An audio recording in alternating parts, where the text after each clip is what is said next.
This T-72 tank has just been taken out of repair, its engine was replaced and it was rearmed. On the eve of the new year, the soldiers of the Repair and Restoration Battalion of the 3rd Tank Iron Brigade are working round the clock in order to have time to break in the steel horses and send them to the front line in the Kharkiv region to perform combat missions.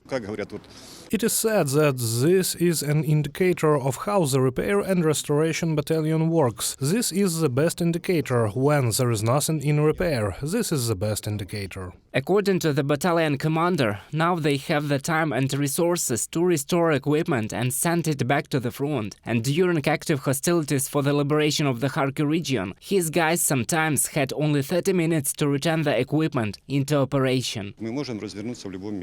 We can deploy anywhere, we have everything for repair, and somewhere before the counterattack we were repairing. I had 11-12 vehicles under repair. Well, we tried and restored, everything was repaired. In addition to the T-72, the BMP-1 is also under repair. Since the spring it has been holding back the Russian offensive near Izium, says driver Oleg Semenuk. As soon as the electronics is repaired, the workhorse will again become operational and will give fire gifts to the Russian occupiers. But its driver would not refuse a cozy family holiday. I always want a holiday, because this war is already tiring. That's where it's been sitting, from 2014 up to the roof. Maxim Barsuk, one of the 3 members of the repair crew, tries on a Santa Claus hat a few days before the new year to raise the morale and spirit of the entire battalion. He says that in peacetime he always used to dress up as a magician at the New Year Eve school parties of his children. He has 3 of them. Now at the front, the task is more difficult. There is no one to dance with, and everything is difficult with the Christmas tree. And you can't have a Christmas tree, because everything is mined everywhere. You can't get a Christmas tree anywhere else. Maybe only an artificial one we will buy, then we'll take it, for sure. The commander of the repair crew, Boris Kuvshino, has been fighting since 2015.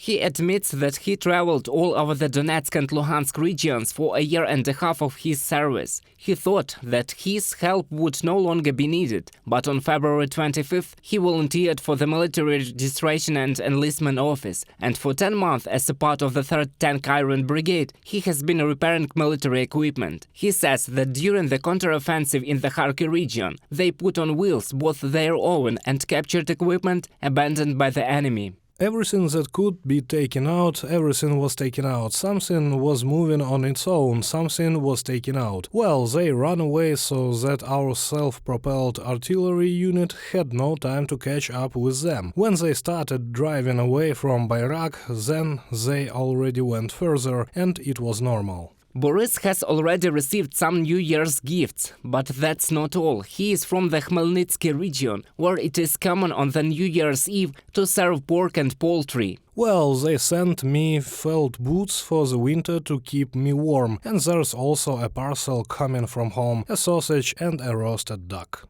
Gathering at the table with their families in a free and united Ukraine is the common wish that the soldiers of the 3rd Separate Tank Iron Brigade will make on New Year's Eve. But for now, their service continues, and they are ready to go to the front at any moment. Reported by Roman Smoler, Natalia Belokudrya, UATV News.